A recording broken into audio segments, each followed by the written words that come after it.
doing today?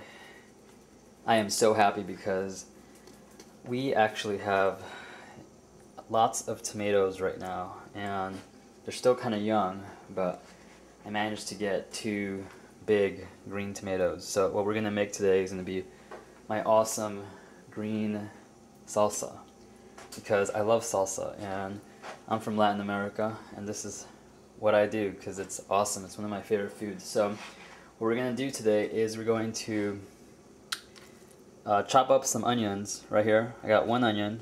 I got 2 medium-sized green tomatoes. I got about a cup of cilantro. You can never use enough cilantro, so use as much as you can. I'll show you right now. Look at this. See that? All locally. This is all local, by the way. This is all from like 10 meters away from where I'm standing right now. So this is a bunch of cilantro. It's about a 1/4 pound maybe.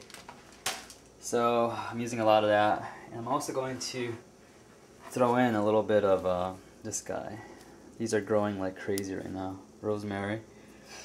I'm going to throw in a little bit, not too much, maybe like maybe a sprig, you know, like something like this, not too much. We don't want to take away the flavor of the cilantro. Alright, and then what I'm going to do here is I got some peppercorn. See that? Now what I strongly advise you to do is to always buy fresh peppercorns, because you don't want to use ground pepper. Ground pepper is pre-ground pepper. Loses all of its flavor. And I'm going to credit one of my friends, Chef Peltier, who used to work with me actually, and he still works at the Sable Kitchen in Chicago, a gastro lounge. He's one of the best chefs I've ever been like working with, but he taught me that you can't and you shouldn't use ground pepper that's pre-ground, because there's no point. So do yourself a favor. It makes tons of a difference as far as taste goes. So you're going to crush the little peppers like that, or if you have a grinder, use that, and you're going to have this awesome powdered pepper that has the oils intact, because that's what's missing in pre-ground pepper is the oils. Oh, there's my timer. Alright, so we're going to do this. Alright, once we get about a bunch of peppercorns ground up manually, we're going to get, these are about 2 chipotle, sun-dried chipotles. So what we're going to do is we're going to soak them in water, spring water. I'm going to take the reserve and pretty much the whole chipotle and use that in the mixture as well.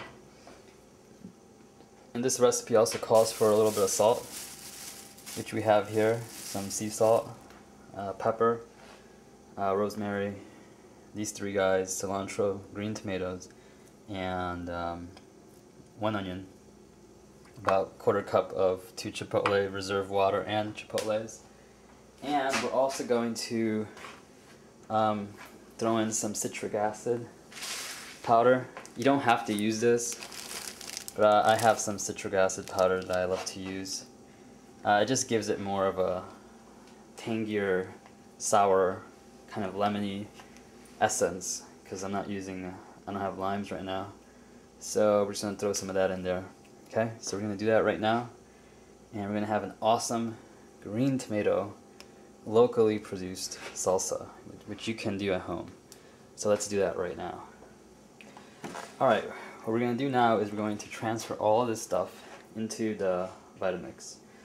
So we're going to start with some tomatoes, cilantro, and the onions.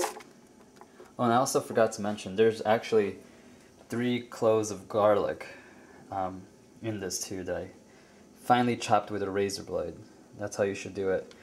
So just chop it up really thin with a razor blade, and that's what's going to go in the sauce too. So we're going to take some of our pepper. Use as much as you want to flavor. I like to use like 2 tablespoons. I mean 1 tablespoon to 2 teaspoons. And then same thing with the salt. You want to just use maybe 1 teaspoon or 2 teaspoons to flavor it.